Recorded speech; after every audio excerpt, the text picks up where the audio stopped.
It has a frantic intensity that gets lost in the reverie, and while having a fantastic ensemble, it takes far too long to make a point as it meanders to its conclusion. Babylon is opulent and wonderful to look at, yet it is also empty.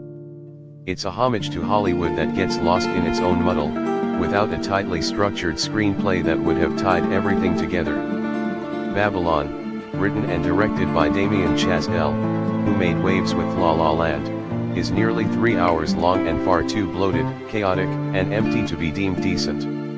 It has a buzzing, frenetic energy that gets lost in the reverie, and while having a fantastic ensemble, it takes far too long to make a point as it meanders to its conclusion. Babylon follows a slew of individuals as the cinema business converts from silent to sound films over the course of 2 decades, beginning in 1926. Nellie Laroui, Margot Robbie, is an ambitious actress who establishes a name for herself as a silent cinema star but struggles as Hollywood evolves around her. Manny Torres, Diego Calva, is a film assistant who becomes a successful film producer. Eleanor St. John, Jean Smart, is a renowned gossip columnist who writes about the ups and downs of Hollywood's most famous. Jack Conrad, Brad Pitt, is a famous silent film actor who is nearing the end of his era and has a hard time letting go. Sidney Palmer, Jovan Adipo, is a jazz trumpet musician who aspires to do more than just play at parties. As everything they know begins to alter, the characters experience their fair share of difficulties and tribulations. Finally, Babylon is the type of picture that thinks it's accomplishing something meaningful when it really isn't. It's encased in luxury, yet its center is excruciatingly shallow. It's tempting to get caught up in the flash and splendor of practically every frame, but Chazelle is incapable of adequately developing his characters beyond the shallow writing that makes up their on-screen adventures. Despite its razzle-dazzle style, which could have easily diverted from the paper-thin tale underlying, Babylon underwhelms. The film's extended running time does not assist to conceal a lack of continuity within the tale, which draws out the events to the disadvantage of the picture.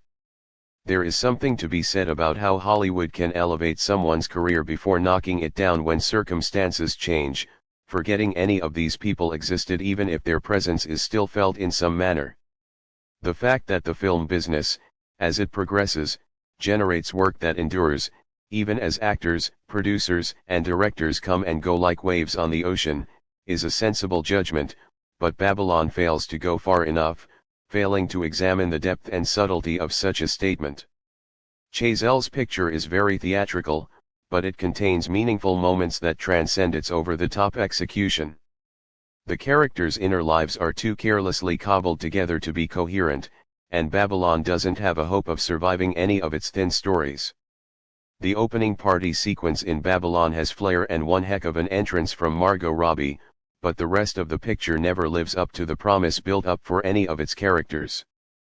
The cast works hard to elevate their characters, giving them more depth than the screenplay permits. This is especially true for Margot Robbie and Diego Calva, whose performances are nuanced. Robbie captures Nellie's dreaminess and spunk, as well as the dread and fury that begin to take control when her career takes a turn for the worst. Calva, on the other hand, is Manny's enthusiastic helper who seizes every opportunity to leave a legacy he believes will remain. Calva's role has a lot of undeveloped desire, but he manages to make it convincing despite the fact that it's underwritten.